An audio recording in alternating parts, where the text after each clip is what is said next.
नमस्कार, नेपाल वर्ल्ड टेलिभिजनको समाचारमा यहाँहरूलाई स्वागत छ। म राम रुवाली। अब समाचार सुरु गरौँ प्रमुख हेडलाइन्सहरूबाट।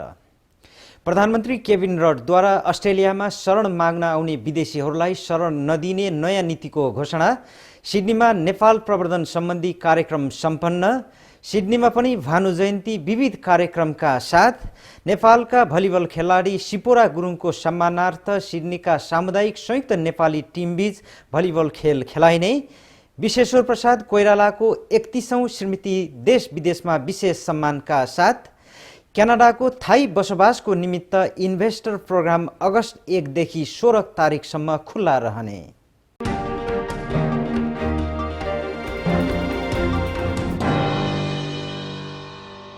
अब समाचार सुरु गरौँ विस्तारमा।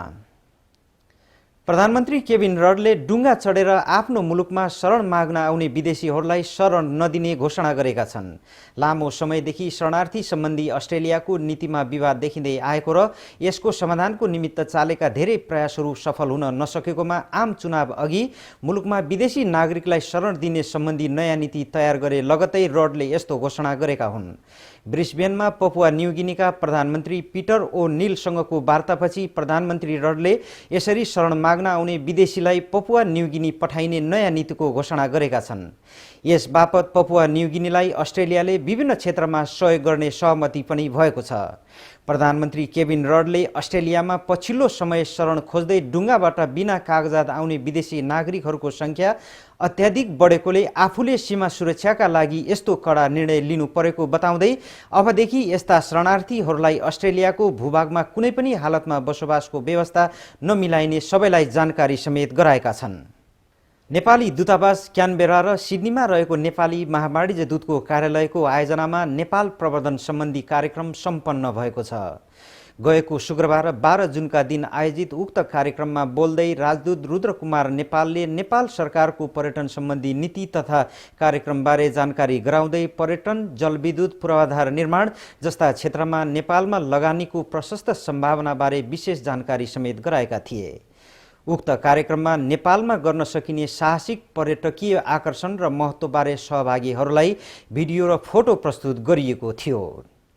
कार्यक्रममा 50 पटक भन्दा बढी नेपालको भ्रमण गरिसकेका क्रिस वाकरले नेपालको प्राकृतिक सुन्दरता, जनजीवन, संस्कृति र आध्यात्मबारे आफ्नो अनुभव बताउँदै जीवनमा एक पटक नेपालको भ्रमण गर्न सहभागीहरूलाई आग्रह गरेका थिए।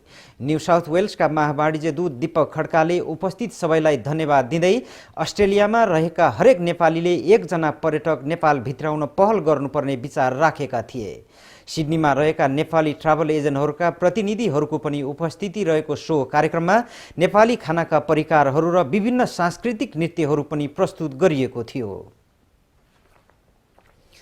मगर समाज अस्ट्रेलियाले आफ्नो दोस्रो वार्षिकोत्सव विविध कार्यक्रम गरी मनाएको छ। कार्यक्रममा मगर समाजका अध्यक्ष राजेन्द्र थापा मगरले राजनीतिभन्दा टाढा रही संस्कृति र भाषा जगेर्ना गर्नका लागि वर्षको 2 पटक मगर समाज अस्ट्रेलियाले यस्ता कार्यक्रमको आयोजना गर्ने गरेको बताएका थिए। सिडनीको क्यान्टरबरी स्थित एक कम्युनिटी सेन्टरमा आयोजना गरिएको कार्यक्रममा प्रमुख अतिथिको रूपमा नेपाली फुटबलका पूर्व राष्ट्रिय प्रशिक्षक श्याम थापा रहेका थिए। दोस्रो वार्षिक उत्सवको उद्घाटन प्रमुख अतिथि थापाले केक काटेर गरेका थिए। कार्यक्रममा बोल्दै प्रमुख अतिथि थापाले देशभन्दा टाढा रहेका मगर समाजका व्यक्तित्वहरूले एकताको भावनाबाट काम गरेको देख्दा आफूलाई ज्यादै खुसी लागेको बताए। पारिवारिक कामको सिलसिलामा सिडनीको भ्रमणमा रहेका वरिष्ठ फुटबल प्रशिक्षक थापाले जुनसुकै समाजको भए पनि आफू नेपाली हो भन्ने भावनालाई सबैले आत्मसात गर्नुपर्ने कुरामा जोड दिएका थिए। कार्यक्रममा मगर समाजका सल्लाहकार नवीन राणाले आफ्नो संस्कृति, भाषा जगेर्ना गर्नका लागि एकजुट हुँदा कसैले पनि यसलाई गलत रूपमा हेर्न नहुने बताउँदै आग्रह, पूर्वाग्रह र राजनीतिक विभाजनबाट संस्थालाई टाढा राखी सही कामको निमित्त अघि बढ्नुपर्ने प्रष्ट धारणा राखेका थिए। वार्षिक उत्सवकै क्रममा वर्षभरि सञ्चालन भएका विभिन्न खेलकुद गतिविधिमा सहभागी भएका खेलाडीहरूलाई प्रशंसापत्र दिएको थियो। साथै विभिन्न शैक्षिक योग्यता हासिल गर्न सफल भएका मगर समुदायका व्यक्तित्वहरू पनि सम्मानित भएका थिए। करिब 3 घण्टा चलेको कार्यक्रममा मगर वेशभूषामा सजिएका कलाकारहरूले आफ्नो विविध मनोरञ्जनात्मक प्रस्तुति पनि प्रदर्शन गरेका थिए।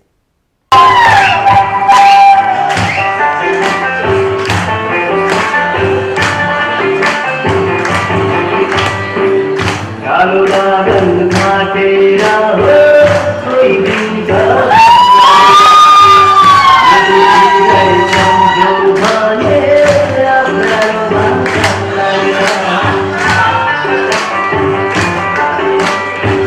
कालो बादल माटेर हो कोही दिन्छ लाग्ला यो दुखीलाई सम्झौ भने अप्नारोमा लाग्ला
आदिकवि भानुभक्त आचार्यको 200औं भानु जयन्तीको अवसरमा नेपाली कला संस्कृति तथा साहित्य प्रतिष्ठानले जुलाई 20 तारिक शनिबारका दिन एक भव्य साहित्यिक कार्यक्रमको आयोजना गरी भानु जयन्ती मनाएको छ।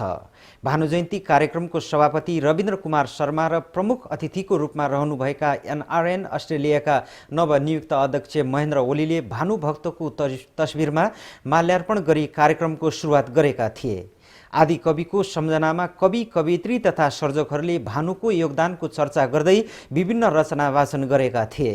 उत्कृष्ट ठहरिएका 3 जना कविहरूलाई पुरस्कार पनि दिएको थियो, जसमा प्रथम पुरस्कार डाक्टर प्रकाश पौडेल, दोस्रो पुरस्कार हुमाकान्त तिवारी र तेस्रो पुरस्कार सन्तोकी केसीले पाएका थिए। यसै अवसर पारेर जितेन्द्र मल्ल, दिनेश राज गेवाली, रविन्द्र रिजाल र सबिन एकताको संयुक्त गजल 4 प्रहरको विमोचन पनि गरिएको थियो।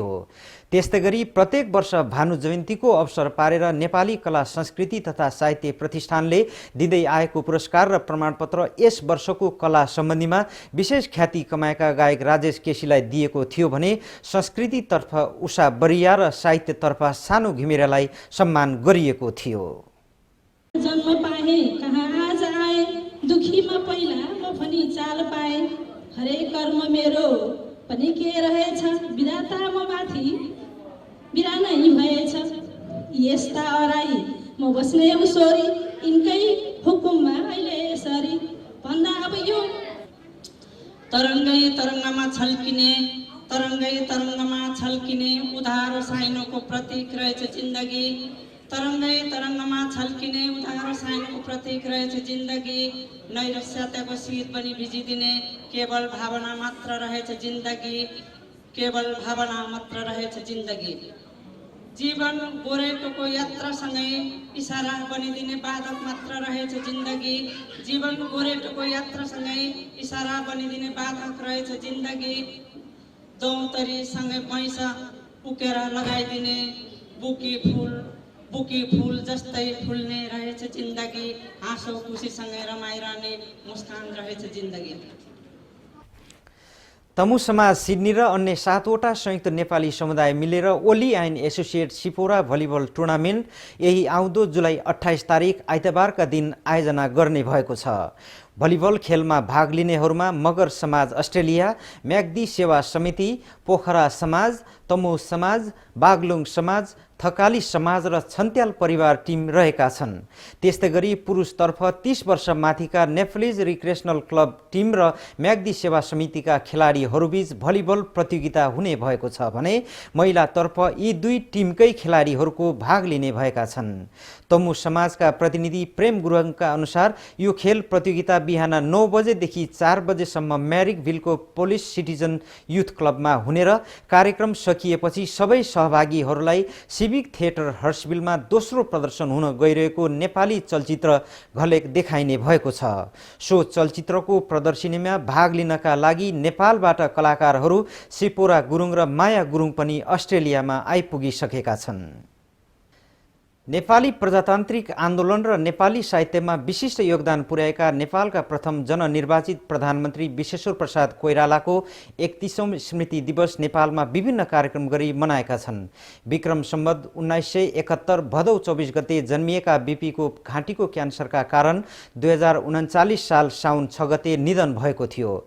क्रान्तिदृष्टा, सिद्धान्तनिष्ठ र अटल राष्ट्रवादका धनी बीपी साहित्यमा अराजक र राजनीतिमा व्यवहारवादी थिए। उत्पीडन, कठोर यातना र अत्यन्त कठिन अवस्थामा पनि राष्ट्रियता र प्रजातन्त्रप्रतिको आधारभूत निष्ठालाई नत्याग्ने बीपीले जीवनभर देश र जनताकै लागि सङ्घर्ष गरेका थिए। सिडनीमा पनि नेपाल विद्यार्थी सङ्घका पूर्व सभापति एवं नेपाली काङ्ग्रेसका युवा नेता प्रदीप पौडेलको साथमा नेपाली काङ्ग्रेसका ठूलो सङ्ख्यामा उपस्थित समर्थकहरू र अन्य व्यक्तित्वहरूका बीच बीपीको स्मृतिमा एक रात्रि भोजको साथै नेपालको राजनीतिमा नेपाली काङ्ग्रेसको भावी कार्यक्रमबारे छलफल समेत गरिएको थियो। मोटर सिटीको नामले प्रख्यात अमेरिकी डेट्रोइट शहरले आफूलाई टाट पल्टिएको घोषणा गर्न माग गरेको छ। डेट्रोइट शहरका म्यानेजर केभिन वोर्डले आफ्नो शहर टाट पल्टिएको घोषणा गर्न माग गर्दै अदालतमा यस सम्बन्धी कागजपत्र बुझाएका छन्। शहरले तिर्नुपर्ने कर मात्रै $18 अर्ब पुगेको र सो रकम बराबरको कर राज्यलाई बुझाउन नसकेपछि शहरलाई नै टाट पल्टेको घोषणा गर्न अदालतसँग माग गरिएको बीबीसीले जनाएको छ। यसअघि पनि शहरका विभिन्न भवन बेचेरै कर तिर्दै आएको डेट्रोइटले अब आफ्नो कुनै उपाय नभएको जनाएको छ। मोटर कारको दुनियाँमा चर्चित फोर्ड र डाज जस्ता मोटर कारखाना रहेको यो शहरको जनसङ्ख्यामा आएको गिरावट र कार उद्योग धराशयी भएपछि शहर टाट पल्टिएको विश्लेषण गरिएको छ। अदालतले नगर प्रशासनको माग मानेमा शहरका बाँकी सम्पत्ति बेचेर ऋण चुक्ता गरिने जनाइएको छ। अमेरिकी राष्ट्रपतिको कार्यालय व्हाइट हाउसले भने यो सबै प्रक्रियामाथि आफूले सूक्ष्म ढङ्गले अध्ययन गरिरहेको जनाएको छ।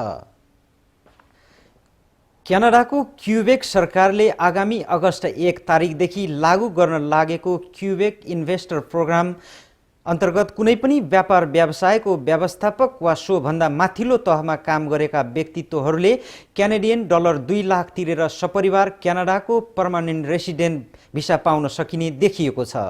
अगस्त 1 तारिकदेखि 16 तारिकसम्म मात्र खुल्ला रहने उक्त इन्भेस्टर प्रोग्राम अन्तर्गत जम्मा 1750 वटा मात्र आवेदन लिइने क्युबेक सरकारको वेबसाइटमा जनाइएको छ भने आवेदन शुल्क $10,000 क्यानेडियन तोकिएको छ। उमेर वा भाषिक ज्ञान नभएको व्यक्तिहरूले पनि उक्त इन्भेस्टर कार्यक्रम मार्फत सपरिवार क्यानाडाको पीआर भिसा पाउन सक्ने जनाइए पनि उक्त प्रोग्रामको लागि योग्य हुनको लागि तोकिएको क्राइटेरिया भने पूरा गर्नुपर्ने देखिन्छ।